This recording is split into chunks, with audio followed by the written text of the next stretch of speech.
ഈ വർഷത്തെ NEET exam May 4-ാം തീയതി.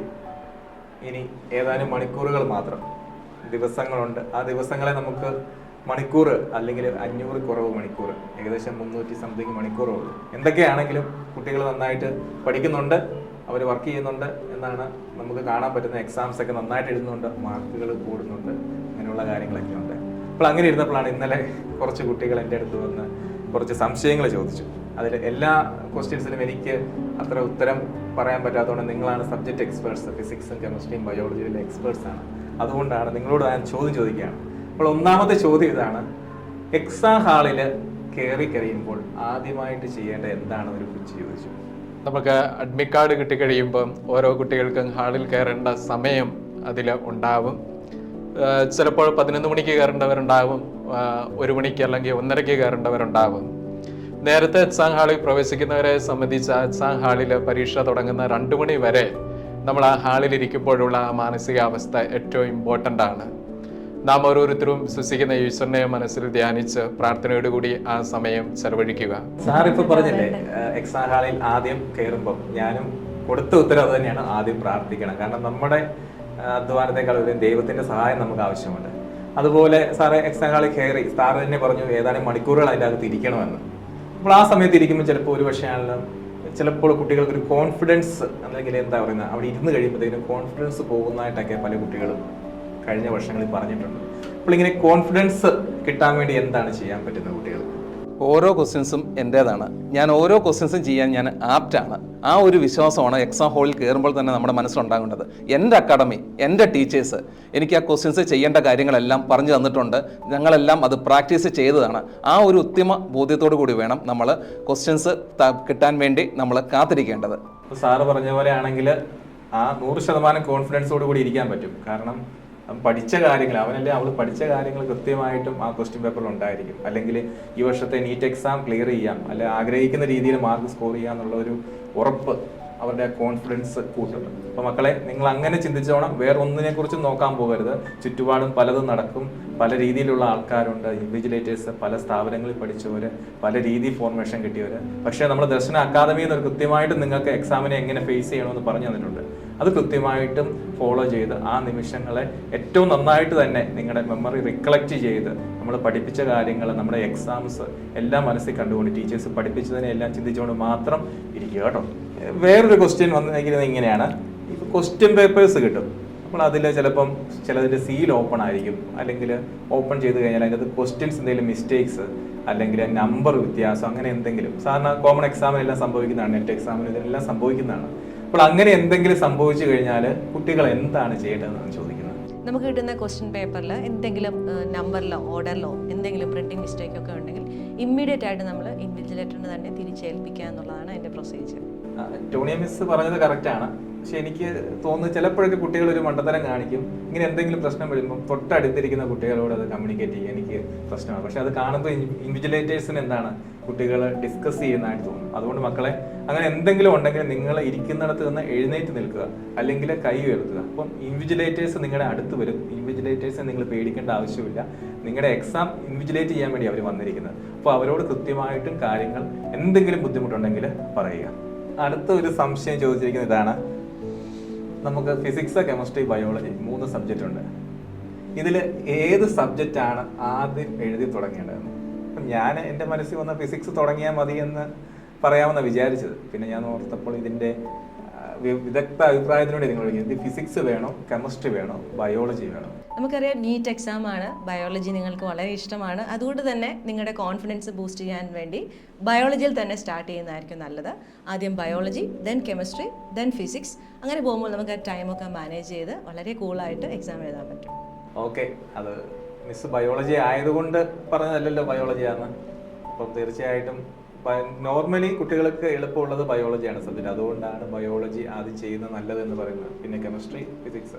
ഇനി ചില കുട്ടികളെ സംബന്ധിച്ചോളം ഫിസിക്സ് ആണ് ഏറ്റവും അവർക്ക് എളുപ്പം, അല്ലെങ്കിൽ കെമിസ്ട്രിയാണ് എളുപ്പം, അല്ലെങ്കിൽ അവരങ്ങനെയാണ് ചെയ്ത് ശീലിച്ചിരിക്കുന്നത്, പഠിച്ചിരിക്കുന്നത്. അങ്ങനെയുള്ളവർ എന്ത് ശീലിച്ചു വെച്ചിരിക്കുന്നോ അത് ചെയ്യുക. അല്ലാതെ എല്ലാവരും ബയോളജി ചെയ്യണമെന്നൊന്നും പറയുന്നില്ല. പക്ഷേ നമുക്ക് ഏറ്റവും ഈസി ആയിട്ട് മാർക്ക് സ്കോർ ചെയ്യാനായിട്ട്, അപ്പോൾ അത് കൂടുതൽ കുട്ടികൾക്കും ബയോളജി ആയിരിക്കും എളുപ്പം. അതുകൊണ്ടാണ് ബയോളജിയുടെ കാര്യം പറഞ്ഞത്. പിന്നെ ഒരു ചോദ്യം വന്നിരിക്കുന്നത് ഇതാണ്: നമ്മൾ ബബിൾ ചെയ്യുമ്പോൾ OMR ഷീറ്റിൽ ഇപ്പം ക്വസ്റ്റ്യൻ ഒരു ഒന്നാമത്തെ ക്വസ്റ്റ്യൻ അതിൻ്റെ ആൻസർ കിട്ടി.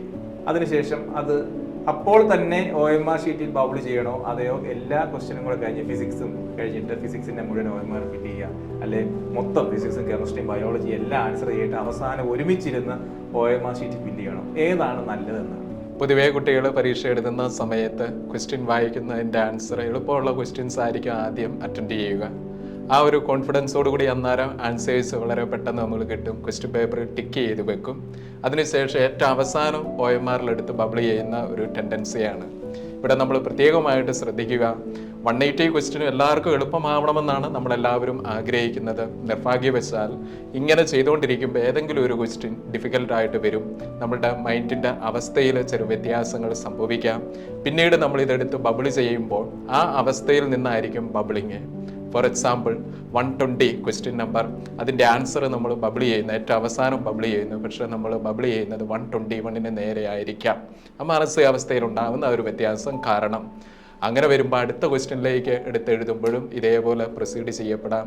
നമ്മളൊരു 10 ക്വസ്റ്റ്യൻ ബബിൾ ചെയ്ത് കഴിയുമ്പോഴാണ് 131 നേരെ ബബിൾ ചെയ്യാൻ ചെല്ലുമ്പോൾ അത് ഓൾറെഡി ബബിൾ ചെയ്തതായിട്ട് കാണുന്നു. അങ്ങനെയുള്ള മിസ്റ്റേക്ക് സംഭവിക്കാൻ സാധ്യതയുള്ളത് കൊണ്ട് ഏറ്റവും ആപ്റ്റായിട്ടുള്ളത് ക്വസ്റ്റ്യൻ വായിക്കുന്ന ആൻസർ കിട്ടുന്നു അന്നേരം തന്നെ OMRൽ ബബിൾ ചെയ്യുന്നതായിരിക്കും. അപ്പോൾ അതുകൊണ്ട് കുട്ടികളെ നമ്മൾ ഓരോ ക്വസ്റ്റ്യന് ശേഷം അതിൻ്റെ ആൻസർ അപ്പോൾ തന്നെ ബബിൾ ചെയ്യുന്നതായിരിക്കും നല്ലത്. അപ്പം നമ്മൾ എല്ലാം പഠിച്ച് വെച്ചിരുന്നിട്ട് അവസാനം ബബിൾ ചെയ്യുമ്പോൾ മാറിപ്പോയി കഴിഞ്ഞാൽ ഒരു ക്വസ്റ്റ്യൻ്റെ ആൻസർ ബബിൾ ചെയ്ത് കഴിഞ്ഞാൽ മാറുമ്പോൾ എൻ്റെയർ ക്വസ്റ്റ്യനാണ് മാറിപ്പോകുന്നത്. അപ്പോൾ നമ്മൾ പഠിച്ചത് മുഴുവൻ വേസ്റ്റായി പോകും. അപ്പോൾ അതിനോടുകൂടി ഒരു സംശയം കൂടെ ഉണ്ട് സാറേ.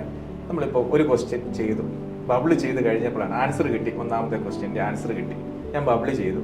അത് കഴിഞ്ഞപ്പോഴാണ് എനിക്ക് മനസ്സിലായത് ആ ക്വസ്റ്റ്യൻ ആൻസർ തെറ്റായിരുന്നു. ഇനി പിന്നീട് അത് തിരുത്താൻ വേണ്ടി എന്തെങ്കിലും ഓപ്ഷൻ ഉണ്ടോ? വൈറ്റ്നർ വെച്ച് മായ്ക്കോ, അല്ലെങ്കിൽ വെട്ടിക്കളയോ, അല്ലെങ്കിൽ വേറെ OMR ഷീറ്റ് മേടിച്ച് എഴുതുമോ? അങ്ങനെ എന്തെങ്കിലും ഓപ്ഷൻസ് നമുക്കുണ്ടോ?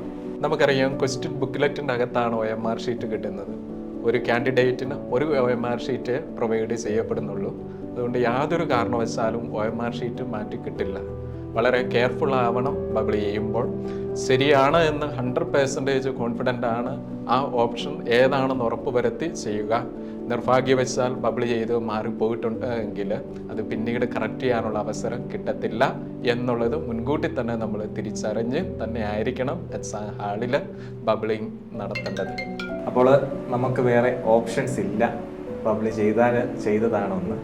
സപ്പോസ് ഇനി ഒരു ക്വസ്റ്റ്യൻസ് ഒരെണ്ണം തെറ്റി, 2 തെറ്റി, 3 തെറ്റി, 4 ക്വസ്റ്റ്യൻസ് തെറ്റിപ്പോയി, ബബിൾ ചെയ്തു. അപ്പോൾ നമ്മുടെ ഓട്ടോമാറ്റിക്കായിട്ട് ആ കോൺഫിഡൻസ് അങ്ങ് പോകും, അല്ലെങ്കിൽ ടെൻഷനാകും. അങ്ങനെ ഒരു സിറ്റുവേഷൻ വന്നു കഴിഞ്ഞാൽ നമുക്കത് എങ്ങനെ മാനേജ് ചെയ്യാൻ പറ്റും കുട്ടികൾക്ക്? നമ്മളിങ്ങനെ ക്വസ്റ്റ്യൻസ് ചെയ്തുകൊണ്ടിരിക്കുമ്പോൾ ബബിൾ ചെയ്തു, അപ്പോൾ നമ്മൾ തിരിച്ചറിയുവാണ് 3-4 ക്വസ്റ്റ്യൻ ചെയ്ത് കഴിയുമ്പോൾ തെറ്റിപ്പോയെന്ന് മനസ്സിലായി. നമ്മൾ എന്താ ചെയ്യുക? ഉടനെ അതുകൊണ്ട് നമുക്കൊന്നും സംഭവിക്കാൻ പോണില്ല എന്ന് മനസ്സിനെ പറഞ്ഞ് വിശ്വസിപ്പിക്കുക, ഒന്ന് പോസ് ചെയ്യുക, റിലാക്സ് ചെയ്യുക, നെക്സ്റ്റ് ക്വസ്റ്റ്യനിലേക്ക് പോവുക.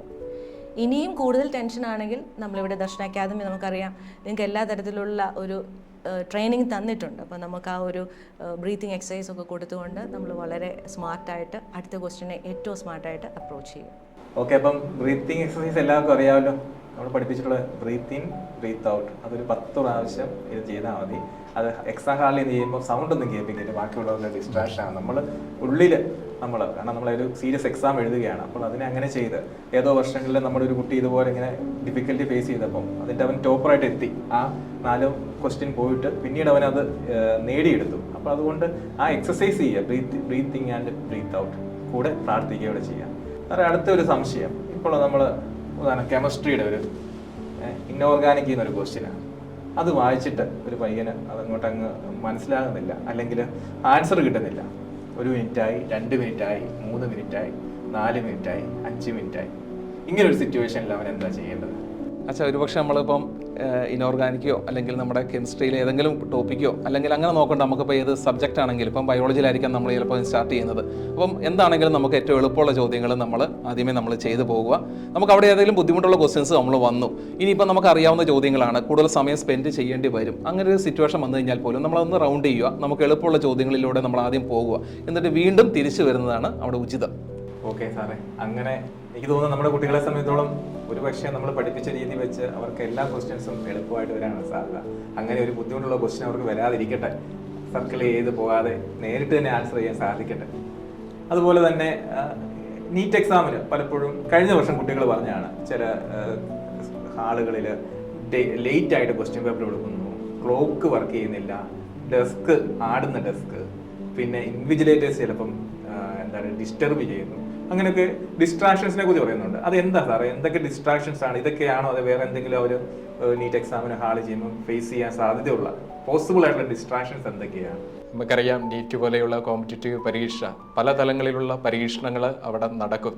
അതിൽ ഏറ്റവും പ്രധാനപ്പെട്ടത് നമ്മുടെ എക്സാം ഹാളിൽ നമ്മളായിരിക്കുന്ന സമയങ്ങളിൽ ഇപ്പോൾ ബഹുമാനപ്പെട്ട ഡയറക്ടർ അച്ഛൻ സൂചിപ്പിച്ചതുപോലെ അതിനുള്ളിൽ നമുക്ക് കിട്ടുന്ന സ്ഥലം, അതോടൊപ്പം തന്നെ അവിടെ ടേബിള്, മറ്റു കാര്യങ്ങൾ, ഇനി എക്സാം ക്വസ്റ്റ്യൻ പേപ്പർ ലേറ്റായിട്ട് ലഭ്യമാകുന്നു, ആ തലത്തിലുള്ള ഡിസ്ട്രാക്ഷൻസ് കൂടാതെ അതും ചിലപ്പോൾ സംഭവിക്കാം.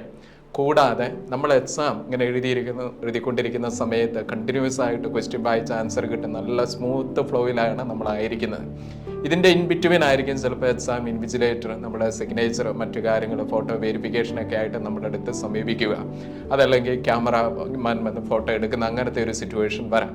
നമ്മൾ സ്മൂത്ത് റീഡിങ്ങിലോ ക്വസ്റ്റ്യനിലായിരിക്കുന്നു, നമ്മൾ ക്വസ്റ്റ്യനിൽ നിന്ന് നമ്മൾ മാറി ഈ പറഞ്ഞ പ്രോസസ്സിലേക്കായി തിരിച്ച് ആ ക്വസ്റ്റ്യനിലേക്ക് വരുമ്പോൾ നമ്മുടെ തിങ്കിങ്ങിലൊക്കെ വ്യത്യാസങ്ങൾ സംഭവിക്കാം. പ്രിയപ്പെട്ട കുട്ടികളെ മുൻകൂട്ടി ഈ വക കാര്യങ്ങൾ സംഭവിക്കാനിട ഉണ്ട് എന്നുള്ളത് മനസ്സിലാക്കി അങ്ങനെ വരുന്ന സാഹചര്യങ്ങളെ ആ തലത്തിൽ ഹാൻഡിൽ ചെയ്യുവാൻ നമ്മൾ ഒരുങ്ങിയിരിക്കുക. അപ്പോൾ എക്സാം എഴുതുമ്പോൾ പലതരത്തിലുള്ള ഡിസ്ട്രാക്ഷൻസ് വരാം, അതിനുള്ള പോസിബിലിറ്റി ഉണ്ട്. പക്ഷേ എന്ത് തന്നെ സംഭവിച്ചാലും നമ്മൾ സാധാരണ പറയുന്നത് തന്നെ നമ്മൾ പഠിച്ചുകൊണ്ടിരിക്കുമ്പം നമ്മൾ ഭൂമിയിൽ കൊണ്ടായി ഇടിഞ്ഞു വീണാലും അത് ശ്രദ്ധിക്കാതെ നമ്മൾ ബുക്ക് നോക്കി തന്നെ ഇരിക്കണമെന്ന് നമ്മൾ സാധാരണ പറയുന്നുണ്ട്. അതുപോലെ തന്നെ നിങ്ങൾ ചുറ്റുപാട് എന്ത് സംഭവിച്ചാലും നിങ്ങളുടെ കയ്യിലിരിക്കുന്ന question paper, OMR sheet, pen, ഇത് 3 മാത്രം ശ്രദ്ധിച്ചാൽ മതി, മറ്റൊന്നിനും നിങ്ങൾ ശ്രദ്ധിക്കരുത്. ഇനി മറ്റൊരു ക്വസ്റ്റ്യൻ ചോദിച്ചിരിക്കുന്നത് ഇതാണ്: നമുക്ക് എല്ലാ ക്വസ്റ്റ്യനും എഴുതേണ്ട ആവശ്യമുണ്ടോ, അറ്റൻഡ് ചെയ്യേണ്ട ആവശ്യമുണ്ടോ? കാരണം എല്ലാ ക്വസ്റ്റ്യനും ചെയ്യണോ? അതുപോലെ തന്നെ ചോദിച്ചിരിക്കുന്ന ഒരു കാര്യമാണ് ചില ക്വസ്റ്റ്യൻസ് നമ്മുടെ കുട്ടികളാണെങ്കിലും ചിലപ്പോഴൊക്കെ പറയും, ചില ക്വസ്റ്റ്യൻസ് തെറ്റെന്ന് പറയും, അത് പെട്ടെന്ന് വായിച്ചപ്പം മാറിപ്പോയതാണ്. ഇപ്പം വേവിന് പകരം അല്ലെങ്കിൽ സൗണ്ട് വേവ് അല്ലെങ്കിൽ ലൈറ്റ് വേവ്, അങ്ങനെ ജസ്റ്റ് വേവ്സ് എന്ന് കാണുമ്പോൾ പെട്ടെന്ന് ചാടിക്കറി ആൻസർ ചെയ്ത്, അങ്ങനെ ചിലപ്പോൾ സിമിലർ ആയിട്ടുള്ള ക്വസ്റ്റ്യൻസ്, വളരെ ഈസി ആയിട്ടുള്ള ക്വസ്റ്റ്യൻസ് അങ്ങനെ വരുമ്പോഴത്തേക്കിനും അവർ തെറ്റിക്കാറുണ്ട്. അപ്പോൾ അതിനൊക്കെ എന്താ ഒരു പ്രതിവിധിയായിട്ടുള്ളത്?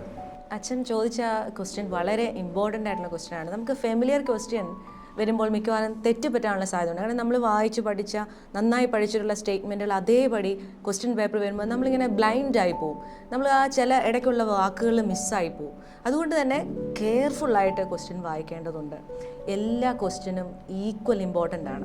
അതുകൊണ്ട് ഏത് ക്വസ്റ്റ്യൻ വിടണമെന്നില്ല. നീറ്റിന് 180 ക്വസ്റ്റ്യൻസും 180 ക്വസ്റ്റ്യൻസ് ഇമ്പോർട്ടൻ്റ് ആണ്. എല്ലാ ക്വസ്റ്റ്യനെയും റെസ്പെക്റ്റ് ചെയ്ത് ആ ക്വസ്റ്റ്യനെ വളരെ ബ്യൂട്ടിഫുള്ളായിട്ട് അപ്രോച്ച് ചെയ്യുക. ഇത് ഓരോ ക്വസ്റ്റ്യനും നിങ്ങളുടെ ഓപ്പർച്യൂണിറ്റി ആണെന്ന് വിചാരിച്ച് ആ ക്വസ്റ്റ്യനെ അപ്രോച്ച് ചെയ്യുക. നമ്മൾ മിസ് പറഞ്ഞതുപോലെ എല്ലാ ക്വസ്റ്റ്യനും ഇമ്പോർട്ടൻ്റ് ആണ്, നമ്മൾ മാറ്റി നിർത്തരുത് ഒരു ക്വസ്റ്റ്യനെ. അതുപോലെ തന്നെ കൃത്യമായിട്ട് വായിക്കണം. റീഡ് ആൻഡ് റീഡ് എന്ന് പറയാം, വീണ്ടും വീണ്ടും വായിക്കണം, അതിൻ്റെ വരികൾക്കിടയിലൂടെ വായിക്കണം. അതുപോലെ ഒരു പ്രൂഫ് റീഡിങ് നടക്കുന്ന പോലെ തന്നെ എല്ലാ ക്വസ്റ്റ്യനും മക്കളെ നിങ്ങൾ വായിക്കണം. ഇനി ഇത്രയൊക്കെ. ഇനി എനിക്ക് ചില സംശയങ്ങൾ, ഇനി കുട്ടികളുടെ അല്ല, എൻ്റെ ചില സംശയങ്ങൾ ചോദിക്കാം. നമ്മുടെ കെമിസ്ട്രിയുമായിട്ട് ബന്ധപ്പെട്ട് ഈ എക്സാമിന് എന്തൊക്കെയാണ് കുട്ടികൾ ശ്രദ്ധിക്കേണ്ടത്? കെമിസ്ട്രി സബ്ജക്റ്റുമായിട്ട് ബന്ധപ്പെട്ട് ഇപ്പം നമ്മൾ ജനറൽ ആയിട്ടുള്ള കുട്ടികളുടെ സംശയങ്ങളാണ് പറഞ്ഞത്. ഇനി കെമിസ്ട്രിയുമായിട്ട് ബന്ധപ്പെട്ട് എന്താ സാറേ അതിനകത്ത് ശ്രദ്ധിക്കാനുള്ളത്? അച്ഛാ, കെമിസ്ട്രിയെ സംബന്ധിച്ചിടത്തോളം ഫിസിക്കലുണ്ട്, ഓർഗാനിക് ഉണ്ട്, ഇനോർഗാനിക് ഉണ്ട്. ഇത് മൂന്നും നമ്മൾ അതിനനുസരിച്ചുള്ള രീതിയിൽ വേണം കൈകാര്യം ചെയ്യാൻ വേണ്ടി. ഇപ്പോൾ ഉദാഹരണമായിട്ട് ഇപ്പോൾ ഫിസിക്കലിലേക്ക് വരുമ്പോഴത്തേക്കും ന്യൂമറിക്കൽ ക്വസ്റ്റ്യനുകളാകാം. അപ്പോൾ അവിടെ തന്നിരിക്കുന്ന ഡാറ്റ, അപ്പോൾ അതിനനുസരിച്ചുള്ള ഫോർമുലകൾ കൃത്യമായിട്ട് മനസ്സിലേക്ക് കൊണ്ടുവരിക. ഇനി നേരെ മറിച്ച് നമ്മളിപ്പോൾ ഓർഗാനിക്കിലേക്ക് പോവുകയാണെങ്കിൽ ചിലപ്പോൾ അവിടെ ആ മെമ്മറി എന്നുള്ളത് വളരെ പ്രധാനപ്പെട്ടതായതുകൊണ്ട് ചിലപ്പോൾ നമ്മൾ പെട്ടെന്ന് ബ്ലാങ്ക് ആയി പോകാം. പക്ഷേ ഞാൻ മനസ്സിലാക്കിയതനുസരിച്ച് ഈ ബ്ലാങ്ക് എന്ന് പറയുന്നത് നമുക്കൊരു ഇൻസ്റ്റൻറ്റിൽ ഉണ്ടാകുന്നതാണ്. പക്ഷേ നമുക്കത് കിട്ടുന്നില്ല, ബ്ലാങ്ക് ആയി പോയി, തൊട്ടടുത്ത ക്വസ്റ്റനിലേക്ക് പോവുക. ചിലപ്പോൾ 2 3 ക്വസ്റ്റൻ കഴിഞ്ഞതിന് ശേഷമായിരിക്കും ചിലപ്പോൾ ആ ക്വസ്റ്റനായിട്ട് കണക്ട് ചെയ്ത് നമുക്ക് ഈ ഒരു കാര്യം നമ്മുടെ മനസ്സിലേക്ക് ഓർമ്മ വരുന്നത്. അപ്പോൾ അങ്ങനെ ഒരു സിറ്റുവേഷൻ നിങ്ങൾ ഫേസ് ചെയ്യുകയാണെങ്കിൽ നിങ്ങൾ വേറൊന്നും ചിന്തിക്കേണ്ട ആവശ്യമില്ല. അപ്പോൾ കുട്ടികൾ നേരെ തൊട്ടടുത്ത ക്വസ്റ്റനിലേക്ക് പോവുക, അടുത്ത ക്വസ്റ്റനിലേക്ക് പോവുക. അപ്പോൾ നമ്മുടെ മെമ്മറിയിലേക്ക് അത് വരുന്നുണ്ടെങ്കിൽ വീണ്ടും നമുക്കത് ചെയ്യാവുന്നതാണ്. നേരെ മറിച്ച് ഇപ്പം ഇനോർഗാനിക്കിലേക്ക് പോവുകയാണെങ്കിൽ അവരൊരു ബയോളജിയിൽ അപ്രോച്ച് ചെയ്യുന്ന അതേ മെത്തേഡ് തന്നെ ആയിരിക്കണം. പ്രത്യേകിച്ച് ഈ ഇൻകറക്റ്റ് കറക്റ്റ് എന്നുള്ളത് തമ്മിൽ മാറിപ്പോകാതിരിക്കാൻ വേണ്ടി പ്രത്യേകം നിങ്ങളത് ശ്രദ്ധിക്കണം. അതുപോലെ തന്നെ ഇപ്പം സ്റ്റേറ്റ്മെൻറ്റ് ടൈപ്പ് ക്വസ്റ്റൻ വന്നിട്ടുണ്ടെങ്കിലാണെങ്കിലും അസേർഷൻ ടൈപ്പ് ക്വസ്റ്റൻ വന്നിട്ടുണ്ടെങ്കിലും അത് അസേർഷൻ എന്നുള്ളത് വളരെ പ്രധാനപ്പെട്ടതാണ്. അസേർഷൻ വായിച്ച് നമ്മുടേതായ ഒരു ആൻസർ ആൻസർ നമ്മൾ കണ്ടെത്തിയിട്ടായിരിക്കണം എപ്പോഴും കെമിസ്ട്രിയിൽ റീസണിലേക്ക് പോകേണ്ടത്. എങ്കിൽ മാത്രമേ നമുക്ക് കെമിസ്ട്രിയിൽ ഉണ്ടാകുന്ന ആ കൺഫ്യൂഷൻസ് നമുക്ക് അവോയ്ഡ് ചെയ്യാൻ സാധിക്കത്തുള്ളൂ. ഓക്കെ സാറേ, അങ്ങനെ കെമിസ്ട്രി കുട്ടികൾക്ക് ഏറ്റവും നന്നായിട്ട് ചെയ്യാവുന്ന കുറച്ച് കാര്യങ്ങൾ സാറ് പറഞ്ഞു. ഇനി കുട്ടികളുടെ ഒരു പേടി സ്വപ്നമായ ഒരു സബ്ജക്റ്റാണ് ഫിസിക്സ്. അത്ര പേടിക്കേണ്ട ആവശ്യമൊന്നുമില്ല. ഏറ്റവും സിമ്പിൾ ആയിട്ടുള്ള സബ്ജക്റ്റാണ് ഫിസിക്സ്. അല്ലെങ്കിൽ ഫുൾ മാർക്ക് മേടിക്കാനുള്ള ഓപ്ഷൻ, അതിൽ ഫുൾ മാർക്കും 100% മേടിക്കാൻ പറ്റുന്ന സബ്ജക്റ്റ് എന്ന് പറയുന്നത് ഫിസിക്സ് ആണ്. അപ്പോൾ ഫിസിക്സിനെ കുറിച്ച് എന്തൊക്കെയാണ് സാറേ ശ്രദ്ധിക്കേണ്ടത് അവിടെ?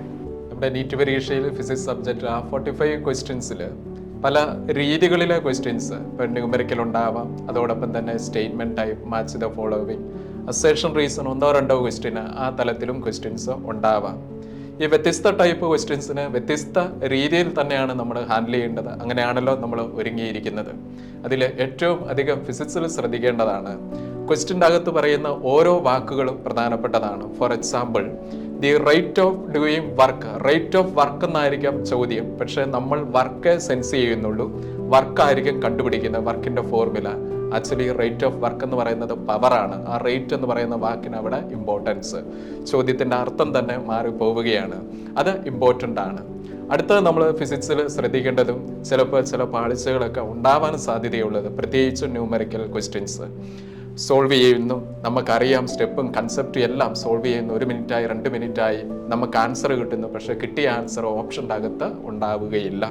അങ്ങനെ വരുന്ന സാഹചര്യത്തിൽ പ്രിയപ്പെട്ട കുട്ടികളെ ആ ക്വസ്റ്റ്യൻ അവിടെ നിന്ന് സ്കിപ്പ് ചെയ്ത് പൊക്കോണം. മോസ്റ്റ് പ്രോബബിളി ചിലപ്പോൾ തന്നിരിക്കുന്ന ക്വസ്റ്റ്യൻ്റെ അകത്ത് ഡേറ്റയിലെ മിസ്റ്റേക്ക് കാരണമായിരിക്കും കറക്റ്റ് ആൻസർ കിട്ടാതെ വരുന്നത്. ആ സാഹചര്യത്തെ അപ്രകാരം ഡീൽ ചെയ്യുക. അതോടൊപ്പം തന്നെ നമ്മുടെ സ്റ്റേറ്റ്മെൻറ്റ് ടൈപ്പ് ക്വസ്റ്റ്യനിലെ ഇൻകറക്റ്റ് കറക്റ്റ് എന്നുള്ള രൂപത്തിൽ ചോദ്യങ്ങൾ വരുമ്പോൾ നമ്മൾ സെൻസ് ചെയ്യണം. കറക്റ്റ് കണ്ടുപിടിക്കാനാണ് എന്നുണ്ടെങ്കിൽ അണ്ടർലൈൻ ചെയ്തേക്കുക ആ കറക്റ്റ് എന്നുള്ള വാക്ക്. തന്നിരിക്കുന്ന 4 ഓപ്ഷന് അത് വായിച്ച് നോക്കുക. ചിലപ്പോൾ 4 അല്ല 6 സ്റ്റേറ്റ്മെൻറ്റ് തന്നിട്ട് ഓപ്ഷൻ്റെ അകത്ത് പറയുന്നത് ഇതിൽ എത്ര സ്റ്റേറ്റ്മെൻറ്റുകൾ കറക്റ്റ്, ആ രീതിയിലും ചോദ്യങ്ങൾ വരാൻ സാധ്യതയുണ്ട്. അത് മനസ്സിലാക്കി ആ സമയത്ത് അത് പ്രവർത്തിക്കുക. കീ വേർഡുകൾ, ക്വസ്റ്റ്യൻ്റെ അകത്ത് വരുന്ന കീ വേർഡുകൾ ഐഡൻറ്റിഫൈ ചെയ്ത് അണ്ടർലൈൻ ചെയ്ത് അതിന് ശേഷം ക്വസ്റ്റ്യൻ ഹാൻഡിൽ ചെയ്യുക. അടുത്ത ഒരു പ്രധാനപ്പെട്ട കാര്യം, സ്റ്റേറ്റ്മെൻറ്റ് ടൈപ്പ് ക്വസ്റ്റ്യനിൽ ആ ചോദ്യം വന്നു, അതിൻ്റെ ആൻസർ ഒന്നാമത്തെ സ്റ്റേറ്റ്മെൻറ്റ് വായിച്ച് 2ാമത്തെ സ്റ്റേറ്റ്മെൻറ്റ് വായിച്ചു ഉടനെ വിധി എഴുതരുത്. അതിൽ 4 സ്റ്റേറ്റ്മെൻറ്റുകൾ തന്നിട്ടുണ്ടെങ്കിൽ 4ഉം വായിച്ചതിന് ശേഷം മാത്രമേ ആൻസർ ഏതാണ് കൊടുക്കേണ്ടത് എന്നുള്ളത് ഫൈനലൈസ് ചെയ്യാവുള്ളൂ. ഇപ്പം ഇങ്ങനെയുള്ള കാര്യങ്ങളൊക്കെ ശ്രദ്ധിച്ചു കഴിഞ്ഞാൽ വലിയ പരുക്കുകൾ കൂടാതെ ഫിസിക്സും നമുക്ക് എളുപ്പമാക്കി മാറ്റാൻ സാധിക്കും. വലിയ പരിക്കുകൾ കൂടാതെ അല്ല, നമുക്ക് 100% മാർക്ക് മേടിക്കാണ്ട് പറ്റും. ഇത്ര സാറ് പറഞ്ഞ പോലെ കാര്യങ്ങളൊക്കെ ചെയ്തു കഴിഞ്ഞാൽ. ഞാൻ പറഞ്ഞല്ലോ, ഫിസിക്സിനെ ആരും ഭയക്കരുത്, ഫിസിക്സിനെ സ്നേഹിക്കണം. ഫിസിക്സും ഇല്ലാതെ നമുക്ക് മാർക്ക് കിട്ടത്തില്ല. 45 ക്വസ്റ്റ്യൻസ് ഉണ്ട്. അതുകൊണ്ട് പറ്റുന്ന രീതിയിൽ നിങ്ങൾ മാക്സിമം ട്രൈ ചെയ്യുക. ഇനി നിങ്ങൾക്ക് ഏറ്റവും ഇഷ്ടപ്പെട്ട സബ്ജക്റ്റാണ് ബയോളജി. ബയോളജി എല്ലാവരുടെയും എന്താ പറയുക ഇഷ്ട സബ്ജക്റ്റ്. നീറ്റുകാർക്ക് നീറ്റിനും ബയോളജി അല്ലെങ്കിൽ നമുക്ക് പറയുന്ന ബയോളജി ഒഴിച്ചൊരു നീറ്റ് എന്ന് പറയാൻ പറ്റത്തില്ല. കാരണം നീറ്റിലെ ബയോളജി ആണ് മെയിൻ ആള്. അപ്പോൾ നീറ്റിൻ്റെ ബയോളജിയിൽ എന്തൊക്കെയാണ് ശ്രദ്ധിക്കേണ്ടതെന്ന് നമ്മുടെ ബയോളജിയുടെ എക്സ്പേർട്ട് ആന്റോണിയ മിസ് പറയുന്നതാണ്. അച്ഛൻ പറഞ്ഞ പോലെ ബയോളജി നിങ്ങൾക്ക് വളരെ പ്രിയപ്പെട്ടതായതുകൊണ്ട് തന്നെ ആദ്യം നമ്മൾ അറ്റൻഡ് ചെയ്യുന്നത് ബയോളജി ആയിരിക്കും. അതുകൊണ്ട് സ്പീഡിലൊരു പോക്കായിരിക്കും, ഹറിബറി അവസാനിപ്പിക്കുക. ഇത്ര സമയം കൊണ്ട് തന്നെ ബയോളജി തീർക്കണമെന്ന് വിചാരിച്ചാൽ ചിലപ്പോൾ നമ്മൾ മുഴുവൻ ക്വസ്റ്റ്യനും വായിച്ചു ഒന്നും വരില്ല. ക്വസ്റ്റ്യൻ നന്നായി വായിക്കുക. നേരത്തെ ഫിസിക്സിൽ സാറ് പറഞ്ഞതുപോലെ സെൻറ്റൻസുകളൊക്കെ പെൻ ഉപയോഗിച്ചോ വിരലുപയോഗിച്ചോ ഒക്കെ വായിക്കുക. എല്ലാ ഓപ്ഷനും ക്ലിയർ ആയിട്ട് വായിക്കുക. 4 ഓപ്ഷൻ വായിച്ചതിന് ശേഷം മോസ്റ്റ് കറക്റ്റ് ഓപ്ഷൻ തന്നെ തിരഞ്ഞെടുക്കുക. വളരെ ഇമ്പോർട്ടൻ്റ് ആണ്. കെയർലെസ് മിസ്റ്റേക്ക് ഒഴിവാക്കുക. ബയോളജി കെയർഫുൾ ആകാൻ വേണ്ടി 1-2 തവണ 3 തവണ വായിച്ചു ക്വസ്റ്റ്യൻ എന്ന് പറയുമ്പോഴും നിങ്ങൾ ക്വസ്റ്റ്യൻ വായിക്കുമ്പോൾ വേറെ ക്വസ്റ്റ്യനെ കുറിച്ചോ വേറെ സബ്ജക്റ്റിനെ കുറിച്ചോ ഒക്കെ ചിന്തിച്ചുകൊണ്ടായിരിക്കും ക്വസ്റ്റ്യൻ വായിക്കുന്നത്. അത് ഒഴിവാക്കുക. കെയർഫുൾ ആയിട്ട് വായിക്കുക. ഡിഫറെൻറ്റ് ടൈപ്പ് ഓഫ് ക്വസ്റ്റ്യൻസ് ഉണ്ട്. ഫിസിക്സിൽ പറഞ്ഞ പോലെ മാച്ച് ദ കോളം ഉണ്ട്, അസേർഷൻ ഉണ്ട്, സ്റ്റേറ്റ്മെൻറ്റ് ഉണ്ട്, ഡയഗ്രാം ക്വസ്റ്റ്യൻസ് ഉണ്ട്. സ്റ്റേറ്റ്മെൻറ്റിൽ തന്നെ സെൻറ്റൻസുകൾ, ഡയറക്റ്റ്, ഇൻഡയറക്റ്റ്, പ്രോബ്ലം ക്വസ്റ്റ്യൻസ് വരെ ബയോളജിയിലുണ്ട്. ഓരോ ക്വസ്റ്റ്യനും കൊടുക്കേണ്ട അപ്രോച്ച് കൊടുത്ത് വളരെ കൃത്യമായിട്ട് അവിടെ നമ്മൾ അപ്ലൈ ചെയ്ത് കഴിഞ്ഞാൽ ഡെഫിനറ്റ്ലി അടിക്കും മക്കളെ. നിങ്ങൾക്ക് റിസൾട്ട്, ദർശൻ അക്കാദമിക്ക് റിസൾട്ട് ഉറപ്പായിട്ടും ഉണ്ടാവും എന്ന് തന്നെയാണ് ബയോളജിക്കും പറയാനുള്ളത്. നമ്മുടെ നീറ്റ് എക്സാമുമായിട്ട് ബന്ധപ്പെട്ട എല്ലാ സംശയങ്ങളും ഏകദേശം കഴിഞ്ഞു. എനിക്ക് കിട്ടിയ ക്വസ്റ്റ്യൻസ് എല്ലാം കഴിഞ്ഞു. അപ്പോൾ ഇതിൽ നിന്നെല്ലാം മനസ്സിലാവുന്ന ഒരു കാര്യം ഇതാണ്, നമ്മൾ ഇന്ന സ്ഥലത്ത് പഠിച്ചാൽ അല്ലെ ഇന്ന ആളുടെ കൂടെ പഠിച്ചാൽ എന്നുള്ളതല്ല. നമ്മൾ കുട്ടികൾ കഷ്ടപ്പെട്ട് പഠിച്ചു കഴിഞ്ഞാൽ തീർച്ചയായിട്ടും അവിടെ റിസൾട്ട് കിട്ടും. അതിപ്പോൾ ദർശന അക്കാദമിയിലെ കോച്ചിങ് നല്ലതായതുകൊണ്ട് മാത്രം റിസൾട്ട് കിട്ടത്തുള്ളൂ എന്നൊന്നും പറയുന്നില്ല. പക്ഷേ ദർശന അക്കാദമിയുടെ കോച്ചിങ് നല്ലതാണ്. അതോടൊപ്പം തന്നെ ദർശന അക്കാദമി ഊന്നൽ കൊടുക്കുന്നത് പഠനത്തോടൊപ്പം തന്നെ ദൈവത്തിൽ അടിയുറച്ച് വിശ്വസിക്കുക. തീർച്ചയായിട്ടും ദൈവത്തിന് ഒരു പ്രത്യേക ഇടപെടലുണ്ടെങ്കിൽ മാത്രമേ നമുക്ക് മാർക്ക് കിട്ടത്തുള്ളൂ. അതുകൊണ്ട് കുഞ്ഞുങ്ങളെ നിങ്ങൾ നന്നായിട്ട് പഠിക്കുക. പഠിക്കുന്നതോടൊപ്പം തന്നെ നിങ്ങളും ഇതായത് 720 തന്നെയാണ്, അല്ലാതെ ഒരു പ്രത്യേക ആൾക്കാർക്ക് മാത്രം 720 കിട്ടുകയുള്ളൂ, അല്ലെങ്കിൽ പ്രത്യേക സ്ഥലത്ത് പഠിച്ചാലേ കിട്ടുള്ളൂ എന്നൊന്നും വിചാരിക്കണ്ട.